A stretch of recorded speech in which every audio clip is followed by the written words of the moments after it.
Hey there everybody, Eric from Outer Limitless coming at you today with another video. Now in today's video we're going to talk about a product that I received from the company Banggood.com. So before we get too far, I would like to say thank you very much to the people at Banggood.com that made this video possible by providing the product we're going to take a look at here today. Now the people at Banggood reached out to me to see if I'd be interested in reviewing a product and working with them on a video.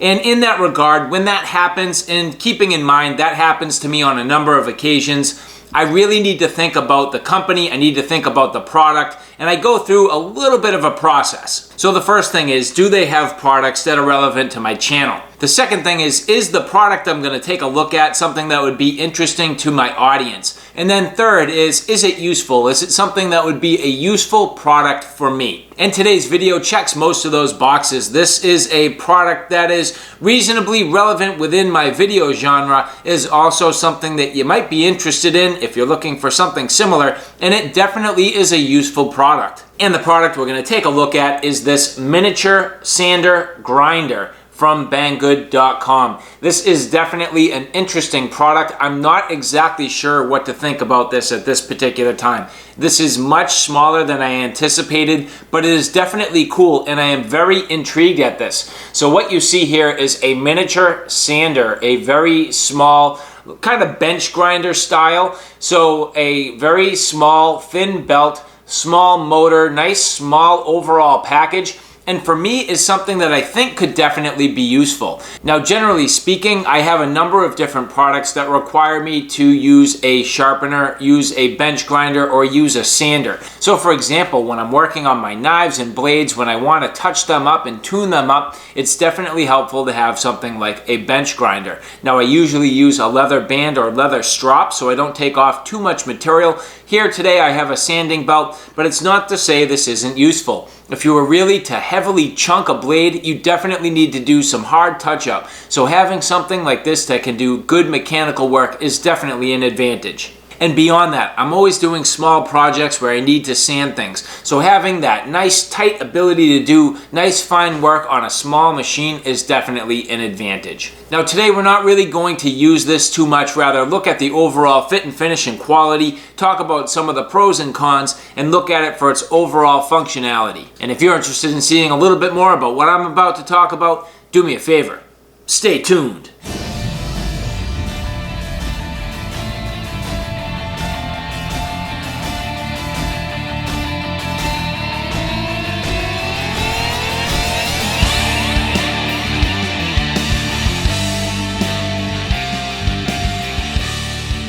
Now real briefly, I'm down in my workshop. If you've watched my channel in the past, you've seen me use a few pieces of equipment to make some modifications to my blades. Now I also use this small belt sander here with a leather strop to keep my knives nice and sharp. Now this certainly can be changed out for sandpaper, but in this case I just use it with a little bit of leather at this particular time just to sharpen my blades. Now as I continue to work on my workshop, which I have not really built yet, I knew there were some things that I'd be looking to get into. And so in combination with this small belt sander and a larger full-size belt and disc sander, I knew that having some different tools at my disposal would come in handy. And so that's where this mini grinder comes into play. So again, this mini grinder, very, very small.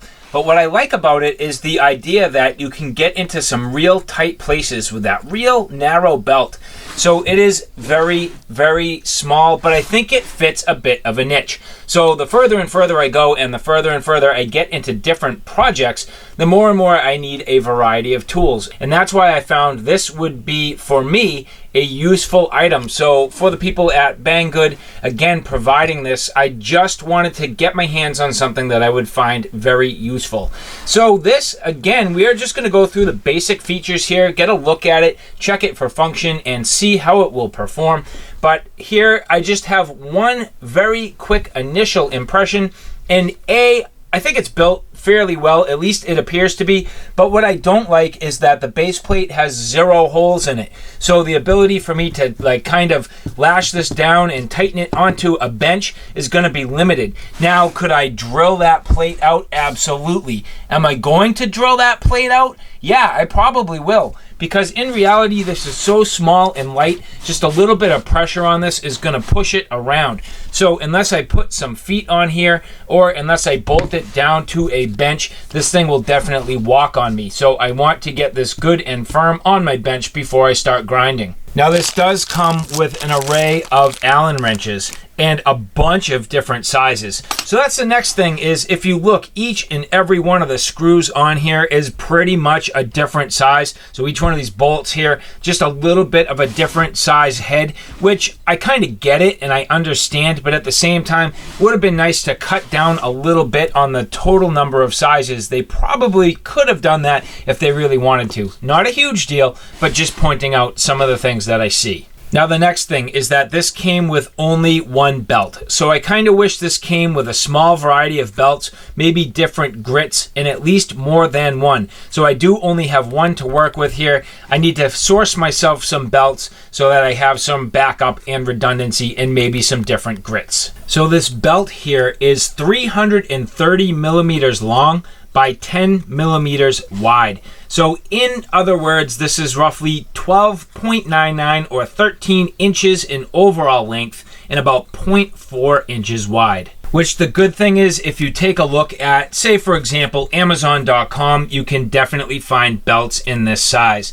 Now they tend to be in slightly larger packs, so you may need to buy a whole bunch of them, but they are reasonably affordable and there's a bunch of different options. Now as we continue to go through here, there are a couple of other observations I'd like to make. First is you'll see that the leads here on the side of the motor, they are connected here, but they fall off quite easily. So you may need to take some pliers and just kind of pinch those down. If you're not careful, these literally fall right off. So if you're not paying attention, if you're bumping into this, if you don't bolt this down and the thing's kind of walking on you, or if you just kind of knock into things, these leads can definitely come off quite easy. So you need to pay attention, you need to be diligent, and for me, I'm probably going to pinch these down just a little bit with some needle nose pliers. You have your switch on and off, fairly easy. Down here we have your power, so that just plugs in. Spinning this around, you'll see the motor and how it's mounted and your pulleys. And the other observation is how easy it is to change the belt. So this is spring loaded here. As you push this down, it basically relieves the tension on the belt and that will pop right off. So that's very easy to change the belt. Very nice in that regard. So I like that. I think that's a good quality feature. Now real briefly, just taking a look at the inside of the belt, sometimes these are directional and I don't see that to be the case. There is no indication of any particular direction, so I think you can just mount these on the pulleys. Now here, this seems to be where the seam is.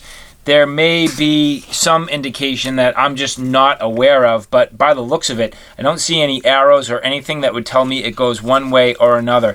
So there you can see that seam, and that's kind of where the paper is meeting up and sort of glued together, and it's just a little bit on the stiff side there, but overall, like I mentioned, just no real indication of which way this goes. And the other thing, I can't tell exactly what grit this is. I'm not sure what this came with. Now, from the feeling of it, I would say it's at least like a 220, something like that. I don't think it's much more, I don't know, somewhere in the 220 range if I had to guess. But anyway, like I said, just no real good markings or indication on the paper. But as I mentioned, the ability to mount the paper is fairly straightforward. So as I get it in here and just kind of popping it into place, that should pretty much have itself seated exactly where we need. Now, one thing that I would like to point out is that when I first got this, the pulley on the back side here really wouldn't spin at all. It was literally completely stuck. I thought it had a blown motor or bad bearings or something like that. It really wouldn't move at all. So I'll show you what I had to do. As I mentioned, this comes with a ton of different Allen wrenches, and as you look inside here, there is a set screw. So I had to remove the set screw, back this off, put it back into place, tighten up that set screw and make sure there was enough room for this to move freely. It was actually stuffed all the way up against the sort of plate here, so that machined plate on the side and the frame, this was definitely bottomed out. So that's why it wouldn't move. So again, just the ability for me to kind of tool on this thing a little bit, get it adjusted the way I need, and now that's more appropriately in place. Now, one thing that has me a little bit concerned as I go to use this, the fact is I believe this paper may possibly walk off on me. So you can see as I am advancing the paper, it is pulling to the side of the pulleys. Now, I'm not sure exactly what I need to do to fix that. However, I think one of a couple of things.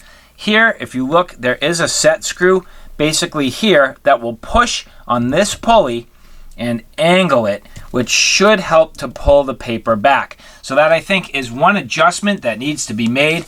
I'll just mess with it for a second here and see if it makes a difference.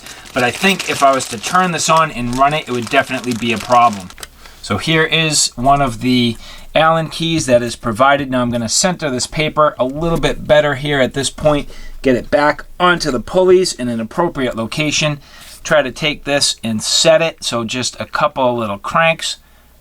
There we go, tensioning up on that a bit. So now if I spin this, let's see what happens. It looks like it's tracking a little bit better, but it is still walking off.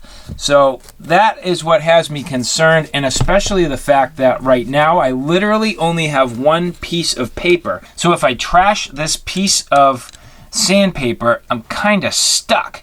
So I'm not sure how far I need to go, but if I push that out even further, kind of walking this here in both directions,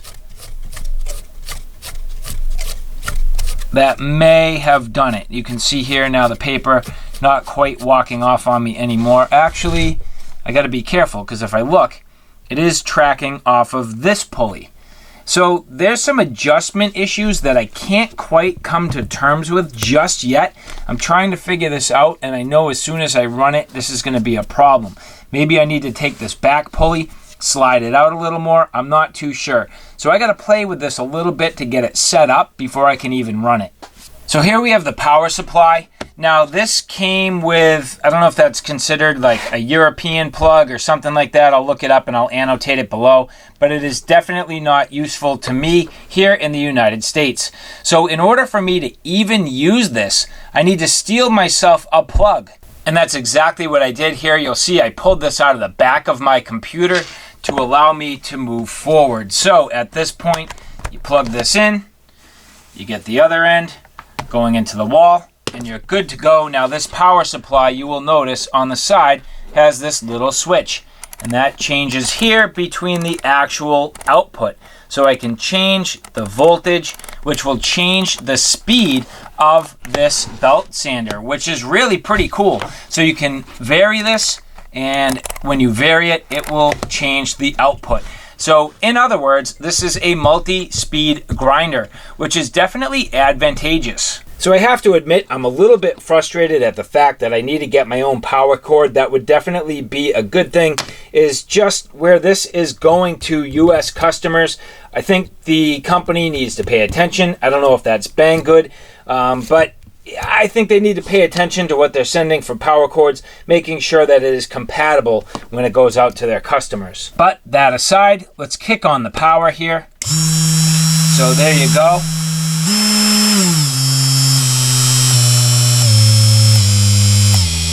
So as you see, multi-speed. Now I took the belt off because I pretty much am fairly certain that as soon as I put the belt on, it's going to kick off. But here, 12 volt, 15 volt, 16 volt, 18 volt, 19 volt, 20 volt, 24 volt. So again, multi-speed. Look at that. You can kind of overclock it if you hit like a middle ground. I'm kind of, oh look it, I found the sweet spot in the middle. So that's 20 volt and 24 volt. Is that giving me 44 volt? It might be. That's sketchy. I wonder if that can even handle it. Let's see if I can hit these in the middle.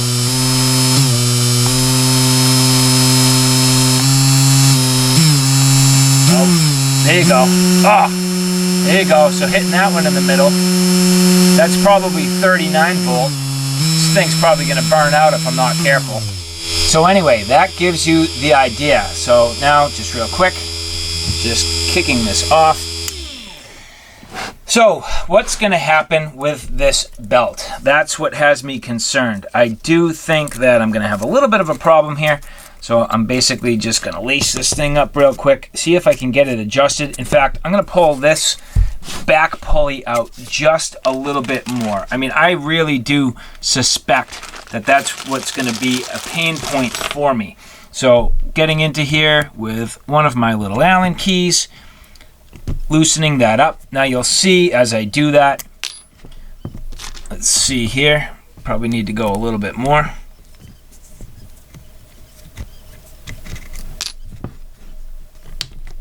I mean, that can slide out. That's basically as far out as it wants to come. I can go in, but that's about as far out as it wants to go. I'm not sure if this is peened over a little bit or something like that, but at this point it doesn't really want to come out too much further, so I'm going to go with that and see if that helps the alignment at all. And let's see what we got. So just snugging up on that a bit and taking a look. I mean, these look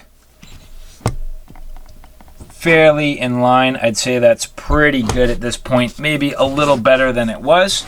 So let's give this thing a try. As I mentioned, I think I'm going to get like one chance at this, and then the paper is going to be trashed, and I'm going to be trying to figure out why I can't get this in alignment. But you only learn through experimentation and through doing. And like most times, I just pretty much go for it. So I don't know if there's any more I could really do to help this situation, but I think at this point, we just got to do it. So this is as low as it can go speed-wise, and hope for the best. Whoa. Oh, it's going in. So that's a good sign. That means that I'm probably too far here. So let me back that off a bit and see if I can walk the paper back out. Uh-oh. Ah, what happened? Oh, there you go. I knocked the lead off. I told you guys about that, and there it goes. It happened to me. So I haven't followed my own advice and pinched this down just yet, which I will do, but that was my fault. Let me get this back on here. Oh, it's gonna wreck this thing if I'm not careful. Come on. Whoa! Ah, damn. Okay. Well, that didn't work. Paper's still intact, so that's a good sign. So what happened? Did I go too far with my adjustment or what?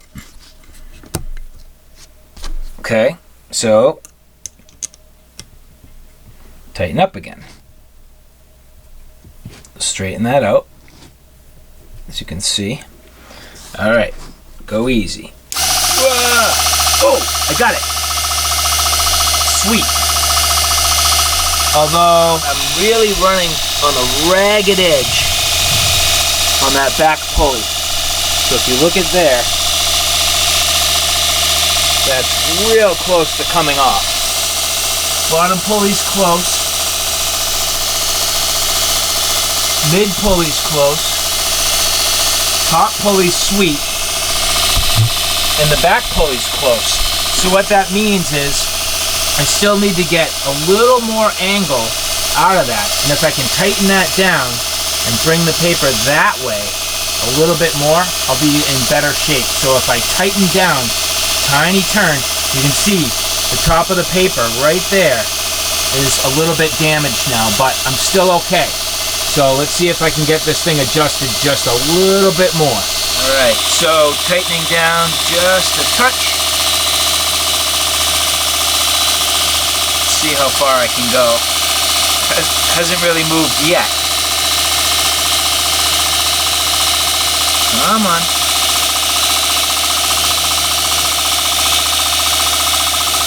Now I can see the paper is improving on the top pulley and the front pulley. but it has not yet fixed itself on the back pulley. And this thing would be almost perfect if that back pulley was capable of coming out more. I need that back pulley further out, so maybe I need to remove that set screw completely to get it to come out into place. This definitely is taking some fiddling around to get it to even the point where it'll run and not throw the paper. And that's what has me a little bit frustrated. I mean, this should be a little bit better off straight out of the box. And the box was pretty well bashed when it got to me. I didn't show you that part. I'm going to remove this all together and see if this will come off. That's it. I mean, that does not move anymore. That's going to be a problem. I guess I don't understand the adjustment on this exactly. There's really nothing else that can move. So I got to put this back in, thread it into place. I don't know what I can do to get this paper to ride in a more appropriate location.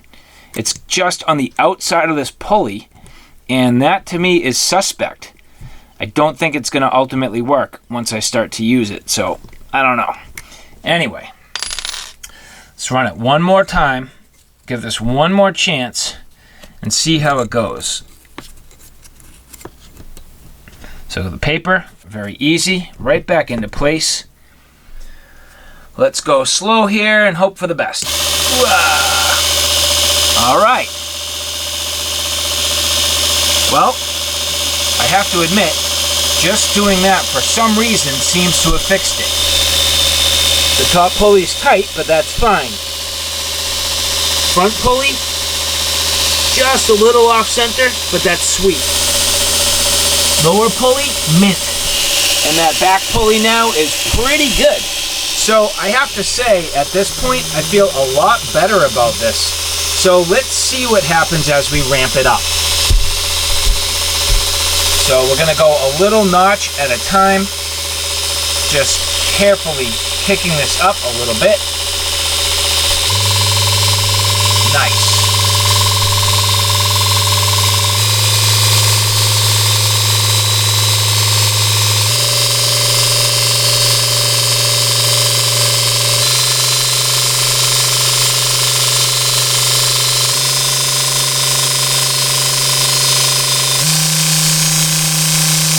So there's full speed.